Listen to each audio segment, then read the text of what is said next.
Hey there, and welcome to the Bold Badass Business Show, where we bring you badasses from all over the globe.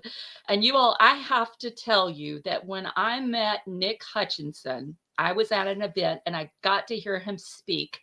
And being somebody with a PhD who loves to read and has always loved to read, I was so thrilled that his focus, especially in his book, The Rise of the Reader, is really helping us read to make our lives better, to make our businesses better, and just to make the world a better place, you know? So, Nick, I just want to welcome you to the show. And you all, just so you know, he is a dynamic speaker. He's a best-selling author, and he's the founder of BookThinkers, which is a thriving seven-figure digital marketing agency. And he has the coolest thing to give away at the end, FYI, so y'all stay tuned. Welcome to the show, Nick. Thank you, Dr. Barnsley. Do you mind if I switch things up and ask you the first question today? Listen, ask me the first. Go. I love it. Because you are such a reader and because I am such a major fan of what books can do for people, when I ask this question, what comes to mind first? What book has had the biggest impact on your life? One of my favorite books, there are two, and one is The Four Agreements by Don Miguel Ruiz. I just love that book. It is such a powerful way to live your life. If you abide by the four agreements, your life will be good and things will work out well. And I also love, I've always revered, and thanks for the question, Nick, I've always revered the Dalai Lama. And I have missed him by 1 week.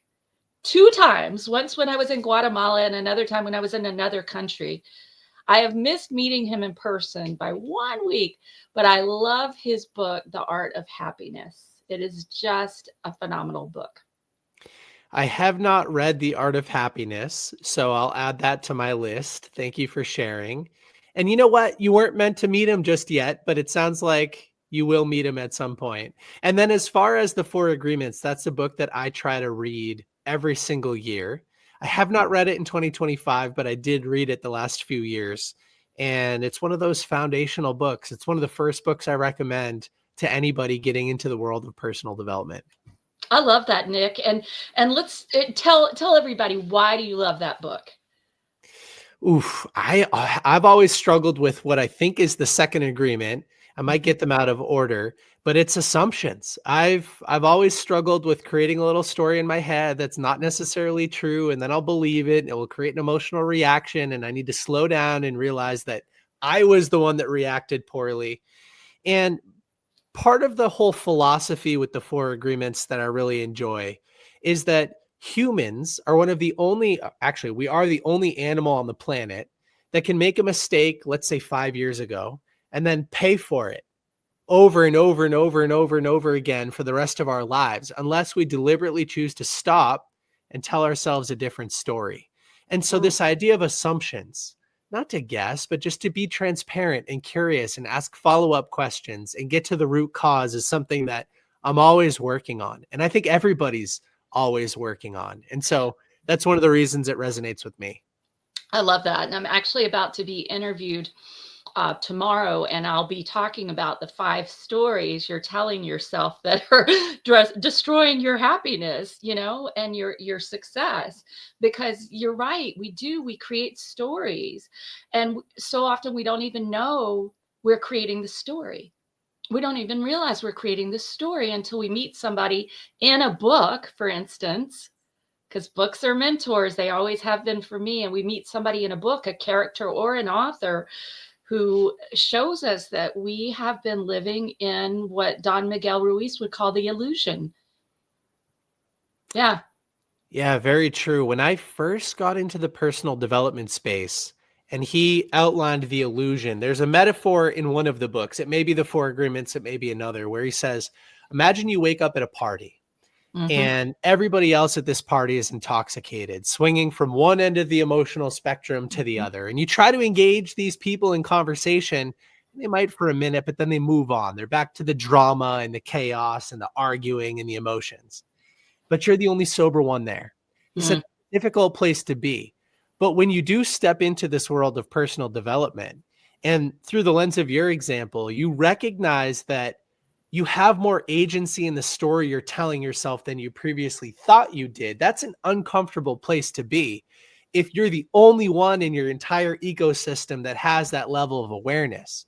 And the more aware you become, the more control you realize you have, and the harder it is to communicate with everybody else in this illusion. And Mhm. so, yeah, it's fun to recognize that we have more agency and that we get to author a different narrative, but it's also a lot of responsibility. And so tread carefully, everybody listening today, if you decide to read that book, because it'll blow your mind. It will blow your mind, but I think it's an especially important read right now, Nick, because we are living the illusion. And one of the collective stories that I am on a mission to stop is the idea that some people matter and others don't. Mm. And my fundamental to everything I believe and everything I stand for is the fact that every voice matters. And so getting back to reading, I'll tell you, Nick, my PhD is in women's studies and African American literature. Not everybody knows that. But here's the thing. I studied all these books from different countries in Africa and then from different cultures here in the United States because I wanted to have some understanding of a world beyond what my Southern, more or less white upbringing would bring me. And books for me are better than psychology because they have everything in them. You find everything. You find sociology, psychology, politics, economics. You find it all in books. Yeah, it's such a beautiful way to say that. These books, they condense decades of somebody else's lived experience into days of reading. And so you can immerse yourself in the life and the thoughts and the culture of somebody else who grew up in a wildly different Yes. situation. And it only costs $20 and you could be done with it in a few hours of your time. And that's, again, it's one of those reasons that I just love books, because you can adopt an entirely different worldview or perspective in a very short period of time. And you can realize that your perspective isn't the only one. You're Mm, just one. It's one of many. There is no monolithic truth with a capital T. There are mm, just multiple truths. And, the same is true in business too, I find, Nick, because the business structure that someone chooses for their business is going to need to be congruent with who they are and their lifestyle, right? And it's going to be radically different from what someone else chooses, and we get to respect and honor and understand and explore those differences, I think. So yeah, but I love what you're doing, and I love that you're bringing back reading, because it was one of the things that really saddened me when my daughter, she's now 18, but when she was growing up, there came a point where we had done all this reading and she even knew the books by heart. But there came a point where when she got into like middle school and they just don't read. And they, in her schools, of course, I called one of them Lame Ass High. That was my name for her high school, because what, they didn't have homework, or they'd have a little homework and they'd do it in school, and the kids had their heads down and they weren't reading, and it was just like, what? This is culturally deficient. This is like, you know, we have books here. You don't even have to buy them. Just go to the library. It's unlike the summer I spent in Botswana, where somebody would have killed to have a notebook, a pencil, and their own book, you mm. know?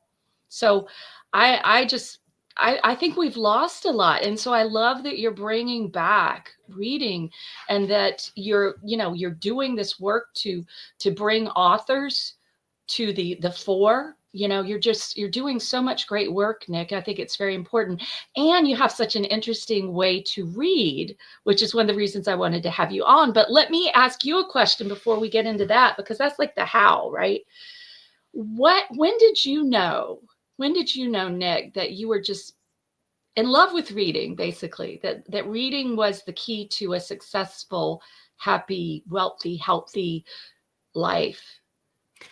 Well, just like your daughter, I think the US public education system failed me for a little while. So while my parents did a wonderful job reading to us and reading with us, I'm the oldest of four boys, while we were Mhm. growing up.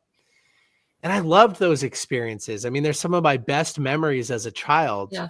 Once I hit middle school and high school, I went the other direction. And it was not because of my parents, it was because of the way the school system is set up, I think. I mean, you're penalized if you don't have the same thoughts or the same interpretations as the teachers do. You don't get to choose what you read. You're told what to read and what to think about it.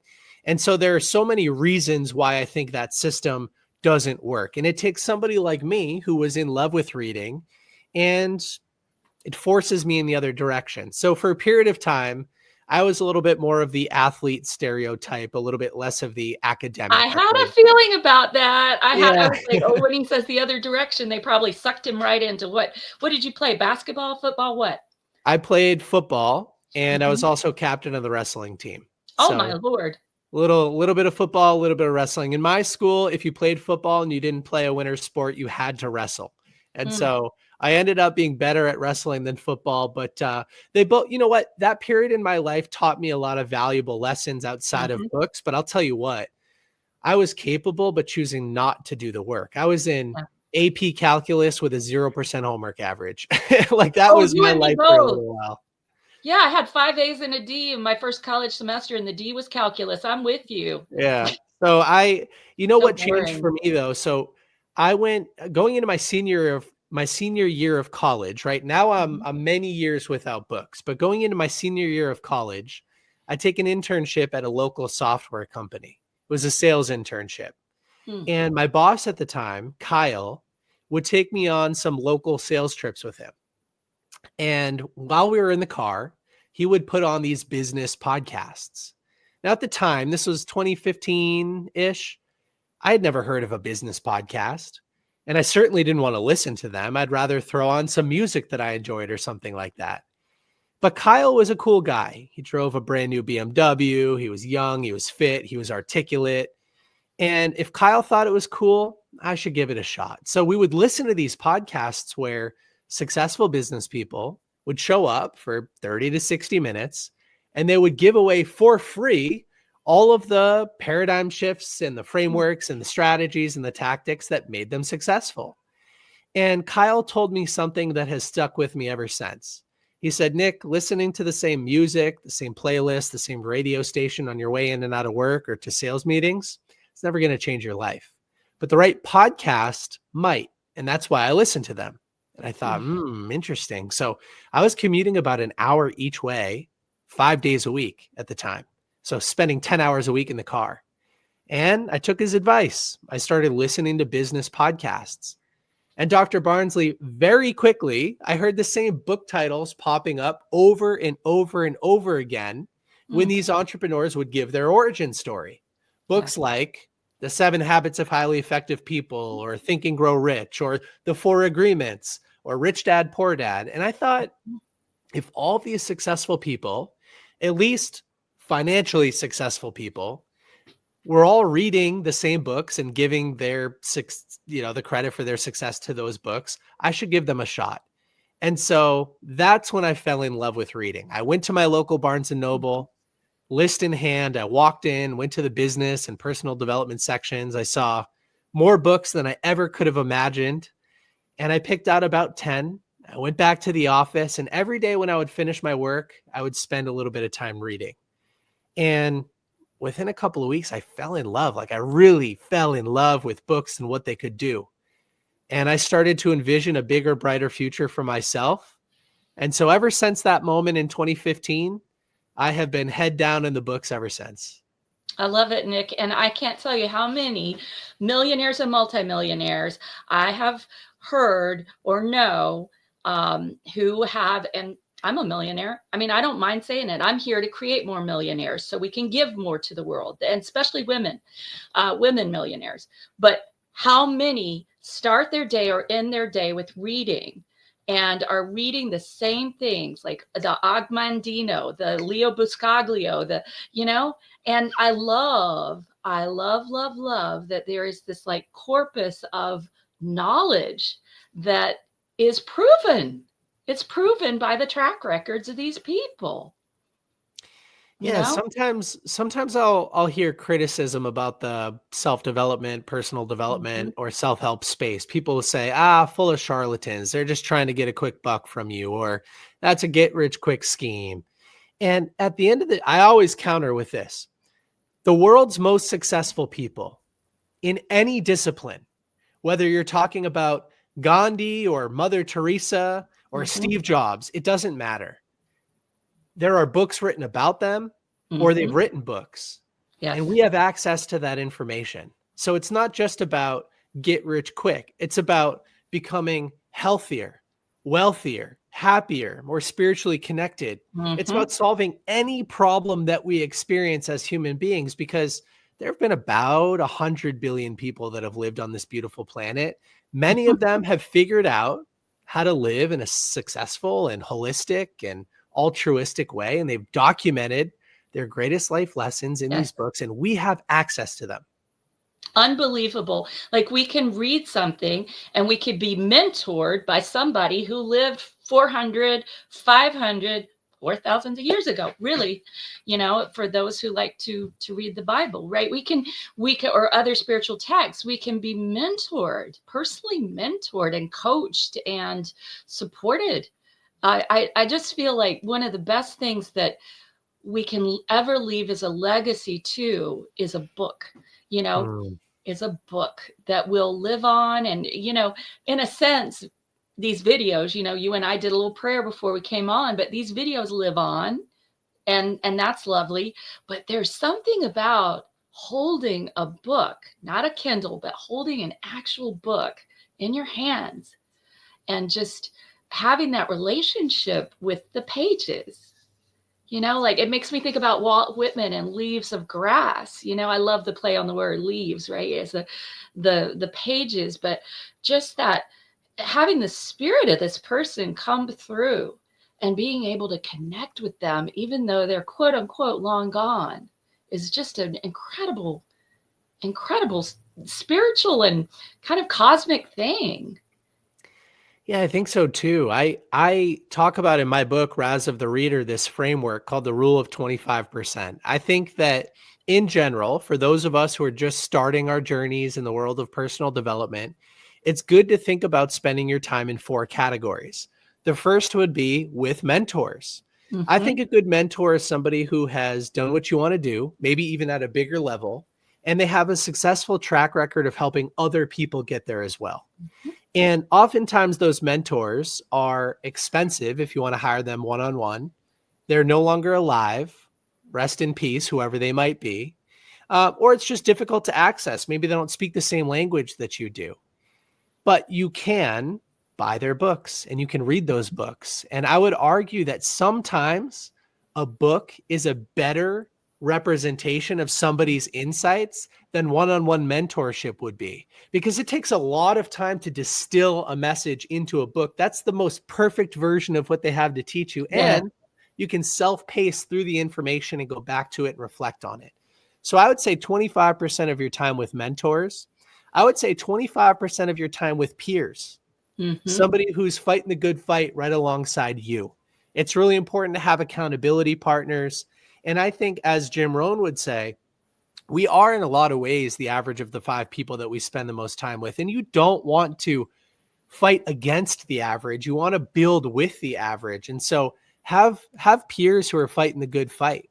I would say 25% of your time actually mentoring others. One Yes. of the strongest opportunities for retaining the information that we learn is by teaching it to other people.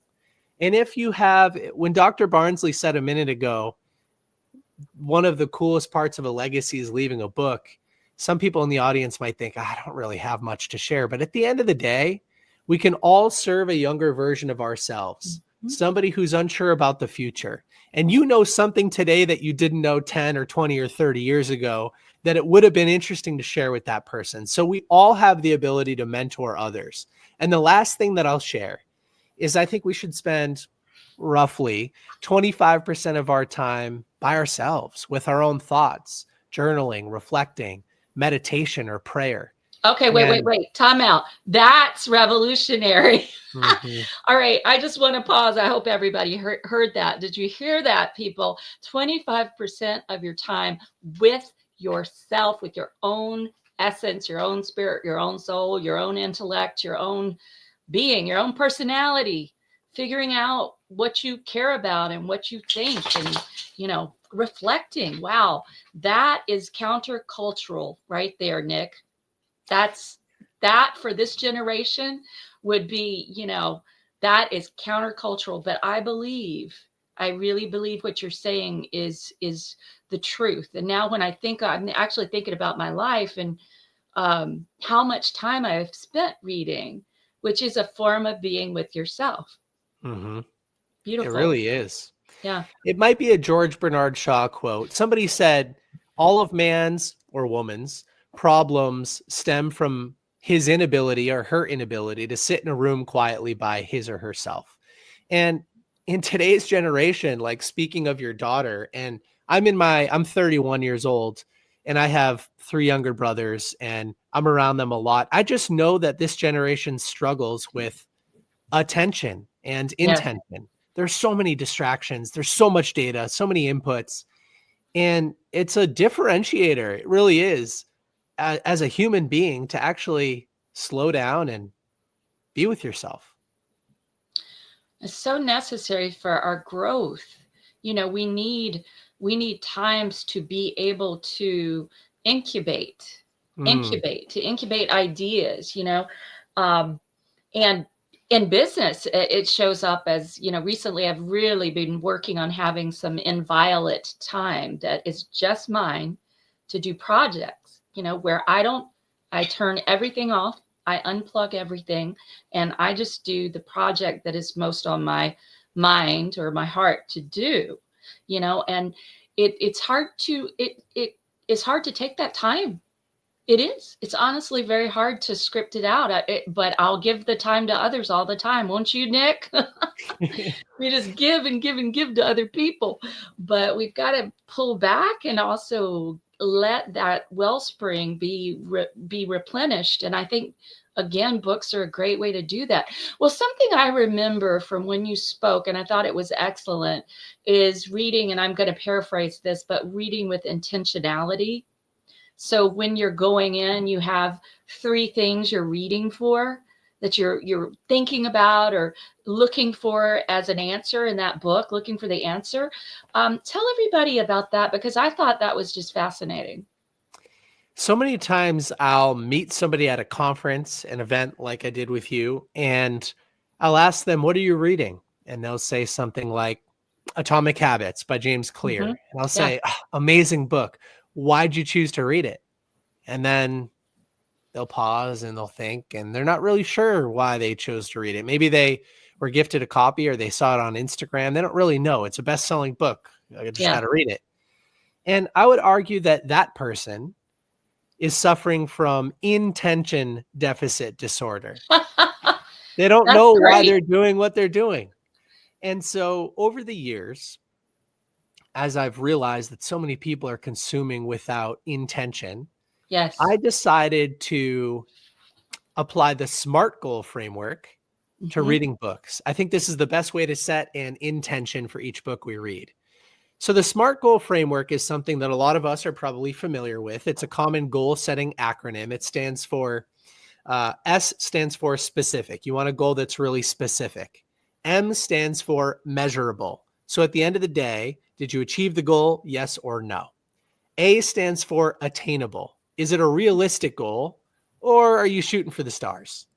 R can stand for a few different things, but I like to think about R as, is it related to your current situation? Are you emotionally connected to the outcome? Is it relevant for you? Hmm. And then T is time bound. You want to give yourself a deadline for taking action. A lot of us are familiar, like I said, with the SMART goal framework, but we don't use it for the books we read. And so Hmm. that's what I love to teach people to do. Before you choose to read the book, what is your specific goal? Make it measurable, make sure it's attainable. Is it relevant to your life and why? And then give yourself a deadline to take action. So let's say that I was going to read The Greatest Salesman in the World by Og Mandino. Instead of just diving right in because you said it's a classic, why don't I read the front cover, read the back cover, check out the Amazon profile, make sure that it's relevant for me to read. Once I realize that, okay, this is relevant to my life, I'll set a SMART goal, something like find and implement at least one new sales strategy for my business BookThinkers by the end of April because, and then list a little bit of an emotional connection because I And a know it's an result area you for want. improvement. What'd you say? And a result you want, because that And the was the result R in you my want. SMART. When I talk about SMART, I talk about R as results. But what's the Yeah, result you want when you get into that book? absolutely. And then what I like to do is I like to write that intention, that SMART goal, that outcome on the inside cover of the book. And I like to review it every time I read another chapter because our brains have this beautiful filtering process, this system called the reticular activating system. Mhm. And so if you read a book without intention, you'll probably find a whole bunch of things that you could take action on, but you probably won't. Or you read the book through the lens of just looking to find and implement 1, 2, or 3 actions, and you get really specific about what you're looking for, and then your brain almost filters for them. It's like you're sharing your goal with the book, and then the book is sharing only the most important information related to your goal back with you. And I found that once I started to do that, and once I started to teach that, I started to take more action on the books I was reading, and so did everybody else in my community. And Mhm. that's the secret. We apply a little bit more intention to the books that we read, use the SMART goal framework, write it on the inside cover of the book, read it every time you go through another chapter. And less is sometimes more. You might only take action on 1 or 2 things, but it's exactly what you needed to move the needle. So those are some of my thoughts right there, Dr. Barnsley. I love that, Nick. I think it's fantastic because really it's like researching, you know? So what is the thing you're researching? What is the question? What is the hypothesis you have? Or what is it you're trying to solve the problem? Or what is the idea you want to elaborate upon? And then look in the book and find it. It will appear. And it occurs to me that this way of reading that you're sharing with people is also really you having a conversation with the book. Mhm. Yeah, these books, as you shared before, they are alive. I mean, a human being put their heart and their soul into making that Yeah. work. And now you have access. That's another reason why I love the physical paper book. I mean, it's an extension of that human being. They wrote those words in some way, shape, or form. And I find that there's a little bit of a magical essence to it. It's almost like you're collaborating with the author to solve your Mhm. problem or build your skill or diversify your perspective. You're co-creating, right? They're out there in this universal consciousness somewhere, somehow working with you to make it happen. And so I have a really powerful team, right? I've got thousands of them behind me. It's Yeah. hard not to be excited about life when I have access to all of them. Books are friends. I know there's a great quote, and I can't remember who said it, but that my friends are on my bookshelves, essentially. Mhm. And I think that's pretty amazing. And it's such a reading is it's for our imagination to flourish, which is why I think when we get into the generations right now, there's this kind of one way communication that's happening. Let me just drop this At in. you. Yeah. And that's not really thinking. We're not thinking if it's one way. There's got to be a dialogue or a polylogue even, not just one person speaking, I Mm. think I think that's the interesting thing about how you're reading too. And the fact that you're going around and asking people their favorite books, because you can tell, when people share a favorite film or a favorite book, I think you can tell there's something already that there's a way you're already connected values wise. Yeah, I think so too. And you're right. This next generation is struggling with reading. Not only are they not spending time reading, Right. but reading comprehension in general. You mentioned creativity, and I think that books, even fiction, I mean, there's so much value in reading fiction. I don't talk much about fiction, but I had a professor when I was in college, I did a little presentation my senior year on the value of personal development in a public Mm. speaking class. And he had a little debate with me about what's more important, nonfiction or fiction. And he said, listen, Nick, in the world of fiction, it's the only place that the impossible becomes possible at the stroke of a pen. And oftentimes you get a more accurate representation of reality in a fictional character than you do in a non-fictional character, like in an autobiography or biography, because the author is projecting out to a third party character, and that sometimes allows them to be a little bit more vulnerable or transparent. So you can learn so much about humanity through these books.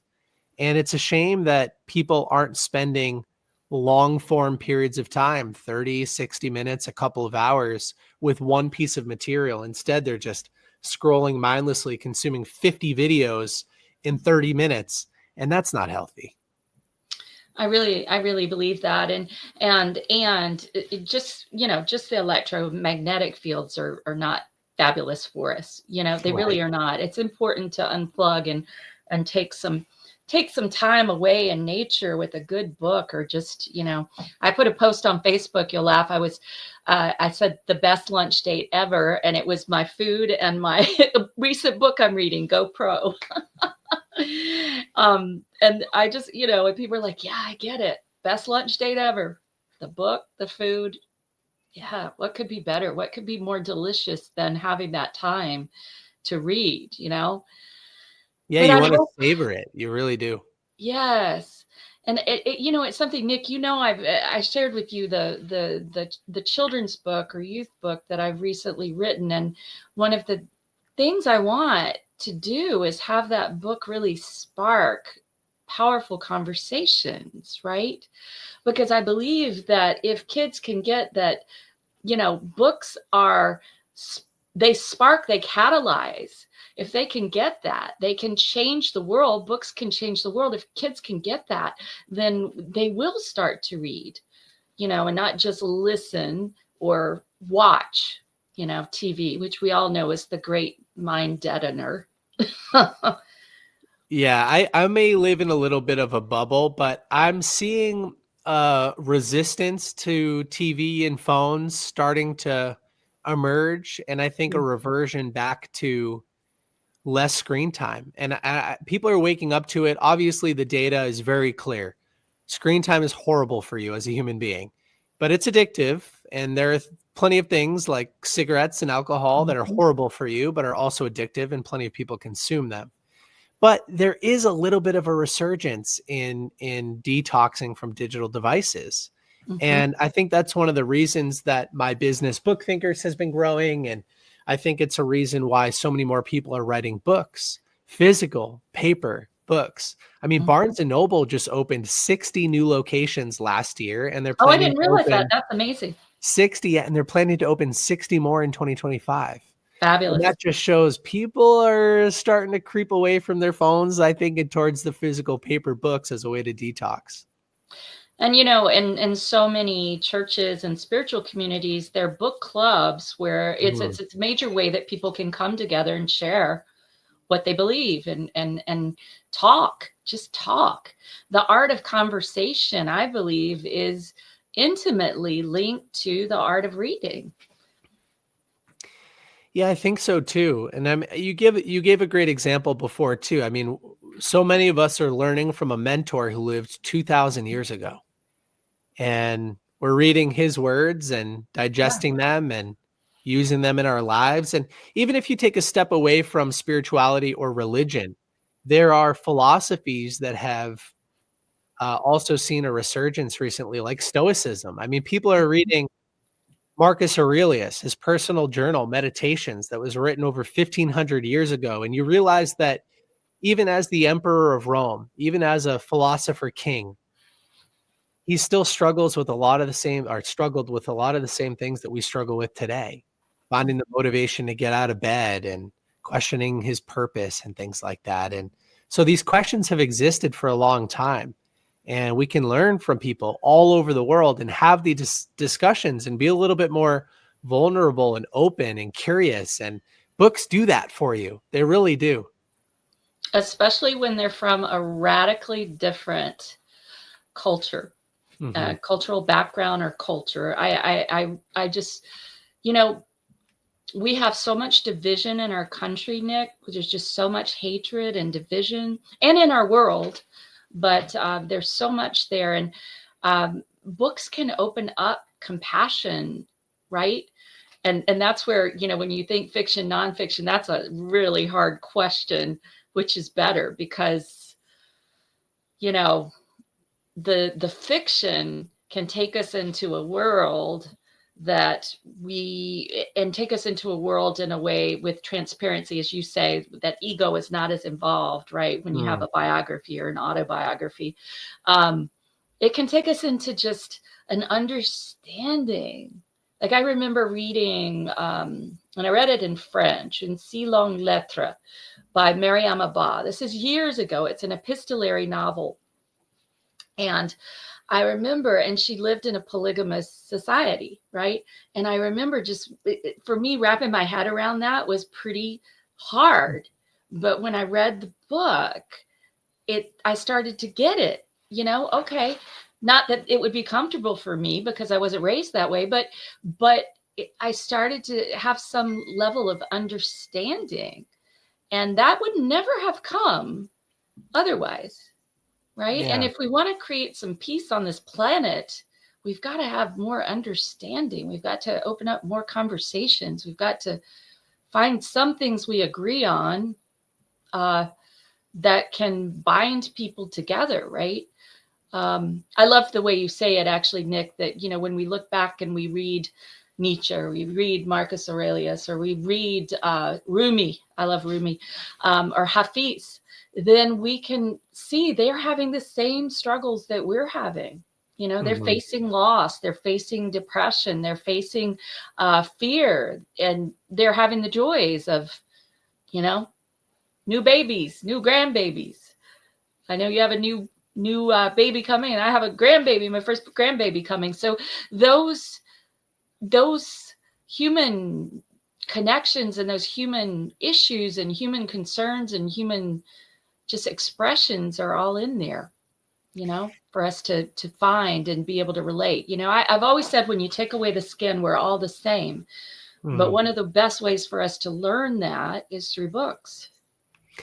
And I think the second best way to learn that, and this is the other half of my life outside of books, is international travel. And we've talked about this a little bit, but you know, you'll find me on stage saying that I think international travel, especially to a culture or a place where you don't speak the language, I think that's the second best form of personal development, maybe the best form of personal development that exists on this planet, for so many of the reasons that you've already highlighted. And so I spent a big chunk of my 20s traveling internationally, sometimes for up to 3 months at a time in certain countries, just trying to immerse myself in a different way of thinking and living. And it happens pretty fast that you fly back home and you step off the plane and you drive around the United States and you go, wow, I didn't realize how much we took for granted.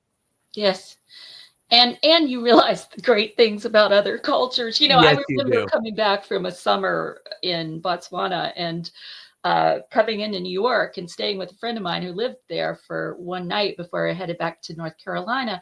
And I just remember being in the car, and I'd been in this place where there weren't paved roads, and, you know, in Molopololi, Botswana. And I remember just being so overwhelmed by all the traffic, and going into the grocery store and just being overwhelmed by all the stuff, you know, the cereal aisle. And I think, you know, just the simplicity, like I remember that summer so well. I remember so much because a lot of things were stripped away, and it was like the human connection was what was really important. And yeah, there's nothing that can replace that. Yeah, I've found the same thing. I agree. There are Wait, so you've traveled many. to a bunch of places. I love that you're 31, Nick, and you've done all these things in your very short life already.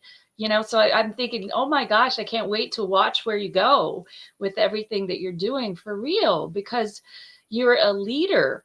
of young people. And, you know, for somebody like me in my 50s to come in and talk about reading, you know, like I'm considered an old fart now. My daughter loves to remind me, she's like, Mom, how old are you going to be? And I have to think about it. I'm like, well, honey, am I 58 or I'm going to be 59? I can't remember. And she's like, no, you're going to be 59. But, you know, I'm an old fart now. But to have this come from you is so powerful. And just, you know, if we can just get our educational system to somehow embrace reading again. I mean, but people are burning books, Nick. Let's talk about this for a second, right? Let's talk about book banning, book burning, because that shit drives me nuts. Like, I don't, you know, and I used to have these kids' parents say stuff to me, and I was teaching it. I taught at really great places. Like, I taught at Duke for a summer, I taught at Wake Forest University, and I taught at UNC Chapel Hill. And I'd have them say, oh, we don't like that you're reading the blah, blah, blah, blah, blah, blah, blah. And the point being, well, I'm not endorsing it. We're reading it to learn. Mm-hmm. We're not endorsing it. We're not endorsing any way, shape, or form of living, but we're reading to become thinkers. You know, like you say, book thinkers, to become knowledgeable, to become global citizens.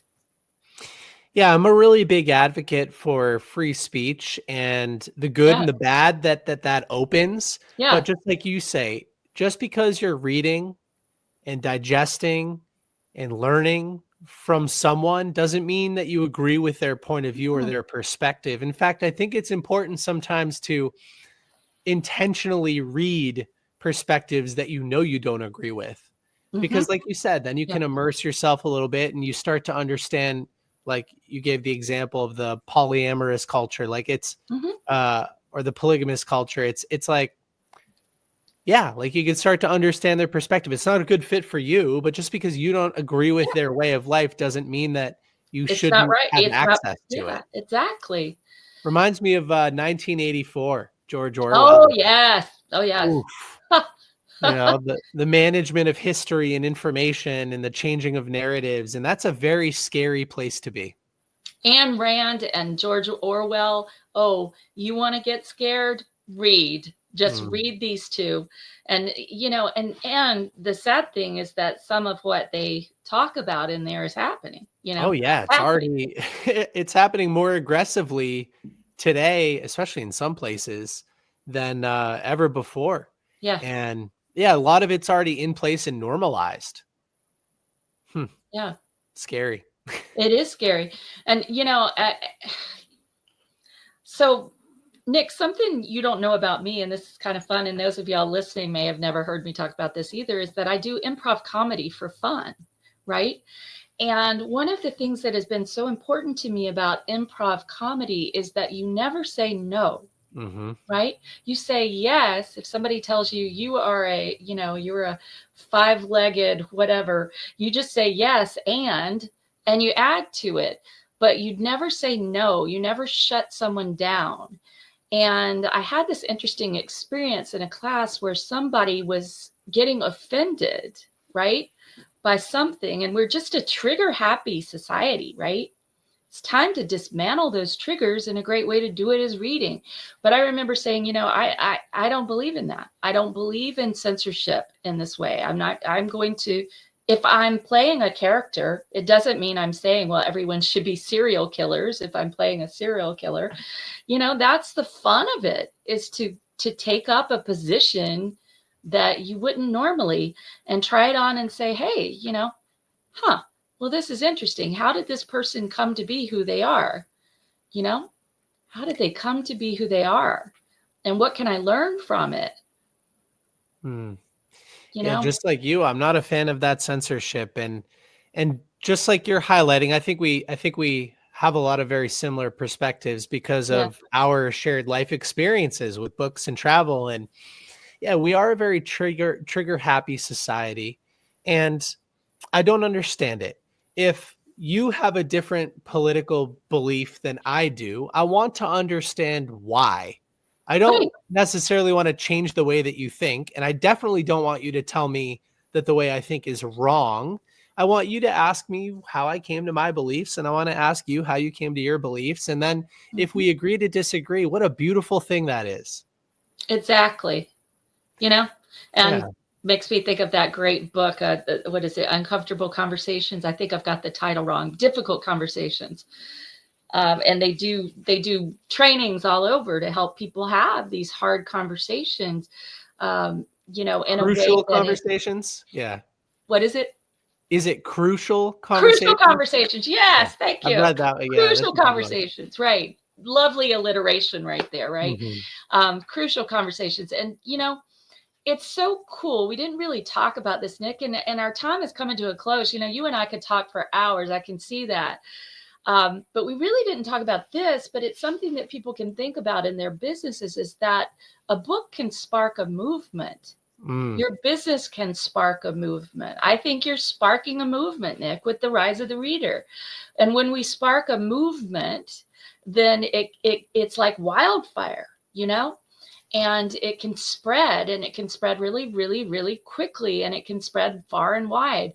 So maybe we should talk a bit about that before we tell everybody what you're going to give them and wrap. What do you think? As you brought up this subject, it reminds me of The Tipping Point by Malcolm Gladwell. What a wonderful book. I've also Great read a book. few books about how ideas become contagious. And it works like this.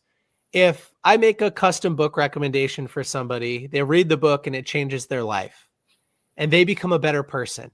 And now they're mentoring and giving back and teaching other people. And the same thing starts to happen. There's this natural word of mouth virality that one book recommendation could end up impacting tens or hundreds or thousands or millions of people at the end of the day. And that's the wonderful butterfly effect of providing a book recommendation, or talking about personal development through a positive lens and encouraging other people to trade 15 minutes of screen time with 15 minutes of self-improvement, and just how that entire person's life changes and all the people that they'll interact with as a result. So yeah, you know what? What's so fun about my business today, Dr. Barnsley, is that we reach 1 million people a month organically through our content. Amazing. And I have no idea how many of those people are reading and implementing books and then impacting others, but I know it's a lot. And I know that it fuels me and it gives me a purpose and it helps me get out of bed and do the work that I do. And it brings me a lot of joy and fulfillment. I love it. Okay, I have to ask you this, Nick, real quick. What's the first book you're going to read to your 5-month-old? I have already read that you've already read. I've already read him tons and tons of books. In fact, you'll get a chuckle out of this, talking about perspective. My wife and I are currently reading him, Man's Search for Meaning by Viktor Frankl. That's a powerful, wow. Yeah. Yeah. So, I mean, we live in I guess you would call it like a multi-religious household. I'm a practicing Christian. She's Jewish. And so we're reading that book and we're both learning from it. And although he's only 5.5 months old, he's learning from it. And what a beautiful experience that is. So what a powerful book. I would recommend that book to anybody on the planet. So are you all reading it aloud? Yes. Oh, now that's amazing. That's an art in and of itself. The art of reading aloud. Yes, we take turns reading. We pass the book back and forth. And he's just soaking that all up by osmosis. I love that. He's just soaking it all up. I really believe that. Well, let me ask you one more quick question then. What's the first children's book you're going to read or have read? Yeah, we've read him tons and tons of children's books already. I mean, I want to say like probably 100 different books at this point. I love reading to him. I mean, it's one of my favorite things. Yeah. What's the first one that we read to him? I don't have the title, but my aunt, Pam, she's my godmother. She gifted me this little book. I think it's called I Am. And it's a little children's books about affirmations, like I am strong and I am beautiful and things like that. So that was the first book just because it was gifted at the right time and I had it in the hospital. And that was the first children's book that I read him. So he came out and you were like, let me read you a book. Day numero uno, actually evening numero uno. I was reading to him. All right, Absolutely. Nick, you got it. I don't know if you've ever talked about that on a No, I podcast or haven't. somewhere, but you got something right there to just talk about that. Just that idea of like right when you come out, you get to start absorbing this kind of collective unconscious that is in books, you know? Or even before he was born, which is something to Before he was born, because he could hear you reading aloud, Yes, right? Now, hopefully yes. you weren't reading anything, Nothing not too the promiscuous. tantric sexual guide or something, but I mean, he's going to find out about that sometime too. Well, Yes. Nick, this has been a great conversation, and I just really appreciate your perspective, and I appreciate, as I said again, that it's coming from you at age 31, and I think that's very powerful. And those of you listening, it's time for us to wrap, but it's one of my favorite times in the Bold Badass Business Show because we give away something. And what would you like to give away, Nick? I know we just have a couple of minutes, so we'll be quick. For anyone in the audience who feels inspired, but you don't know where to start, feel free to reach out to me, and I'm happy to provide a custom book recommendation for you. Don't just pick up one of the books that we talked about today because you heard us talk about it. Really think about your intention. What problem are you looking to solve? What skill are you looking to build? And so share some of that with me on Instagram at BookThinkers. Oh, wait. Let's actually have them. They'll find you. Go get on Nick's Instagram, but we're going to put you into our special freebie vault. So everyone, when you go to the freebie vault, when you go in there, you'll be able to find Nick's information. We're going to have it all there. And Perfect. you're going to get thousands and thousands of dollars of gifts from all our guests. And our VIP sponsors at the top, make sure you check out what they're doing because there's some amazing, amazing things. Their ebooks, their templates, their checklists, their special sessions, courses, all sorts of stuff. This is a first, though. A personalized recommendation. I love that, Nick. My You favorite all will thing to do. find it at bit.ly/free from Dr. B. Free from DRB. I made it just rhyme and I made it easy. bit.ly/free from Dr. B, DRB. Just go on in there and look for Nick's episode. We'll have it posted in just a couple of days. Nick, you have been a joy to have on here. I just want to thank you so much. And everyone listening, just remember right now, you might not feel like a bold badass in your business. You may not feel like a bold badass in life. And that's when you really want to lean on books. And that's when you really want to lean on personal development and business development. Would you agree, Nick? I would absolutely agree. Any last thoughts for everybody? I'm going to let you close us out here. Just the idea that the right book at the right time can permanently change your life or your business. And no matter what you're facing in your business, if you don't feel like a bold badass just yet, just know other people have gone through it. They've documented their solutions. You don't need to experience all the chaos by yourself. You can use those books, overcome your challenges, and get to that place where you're feeling really bold. Books change lives and businesses. And they change the lives of the people around you when you give them away too. Mm-hmm. So don't forget to give a lot of books away. And of course, make sure you get The Rise of the Reader, which is one of Nick's books. Nick, thank you again. And everybody, I'll see you next week on Bold Badass Business at 4:30 p.m. Eastern, 1:30 p.m. Pacific. And in the meantime, make it a bold day.